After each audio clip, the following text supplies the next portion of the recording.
முதல் வாசகம்.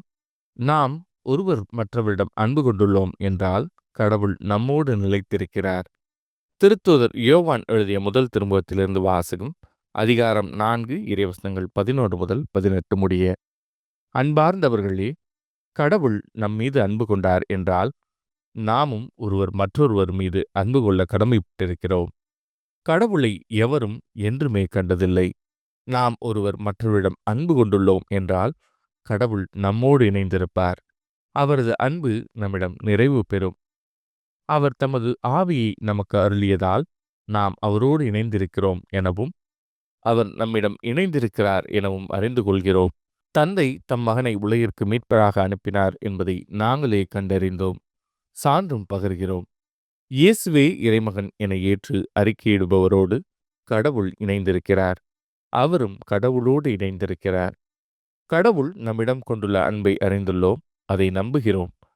கடவுள் அன்பாயிருக்கிறார். அன்பில் நிலைத்திருக்கிறவர் கடவுளோடு இணைந்திருக்கிறார். கடவுளும் அவரோடு இணைந்திருக்கிறார். கடவுள் இருப்பது போல் நாமும் இவ்வுலகில் இருக்கிறோம். எனவே தீர்ப்பு நாளில் உறுதியான நம்பிக்கை கொண்டிருப்போம். இவ்வாறு நம்மிடையே உள்ள அன்பு நிறைவடைகிறது. அன்பில் அச்சத்திற்கு இடமில்லை. மாறாக நிறை அன்பு அச்சத்தை அகற்றிவிடும். ஏனெனில் அச்சத்தில் தண்டனை உணர்வு அடங்கியுள்ளது. அச்சம் கொண்டுள்ளவரிடம் அன்பு முழு நிறைவடையாது. இது ஆண்டவரின் அருள்வாக்கு. இறைவா, உமக்கு நன்றி. பதிலுரை பாடல். ஆண்டவரே, எல்லா இனத்தவரும் உமக்கு ஊழியம் செய்வார்கள்.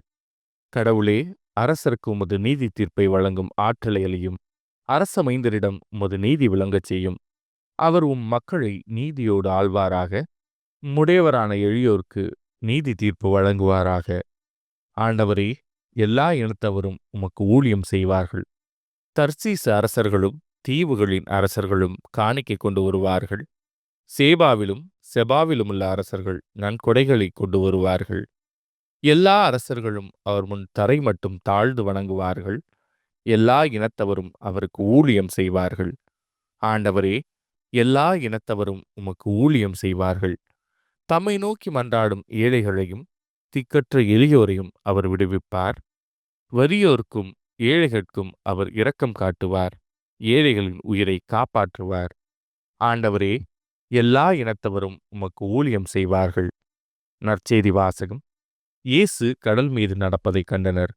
மார்க் எழுதிய தூய நற்செய்தியிலிருந்து வாசகம். அதிகாரம் 6 இறைவசனங்கள் 45 முதல் 52 முடிய. 5000 பேர் உணவு உண்ட பின் இயேசு கூட்டத்தினரை அனுப்பி கொண்டிருந்தார்.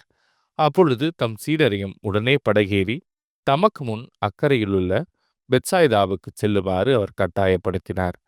அவர் அவர்களிடமிருந்து விடைபெற்று கொண்டு இறைவனிடம் வேண்டுவதற்காக ஒரு மலைக்கு சென்றார். பொழுது சாய்ந்த பிறகும் படகு நடுக்கடலில் இருந்தது.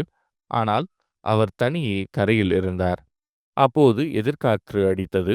சீடர்கள் தண்டு வலிக்க பெரிதும் வருந்துவதைக் கண்ட அவர் கடல் மீது நடந்து அவர்களை நோக்கி வந்தார்.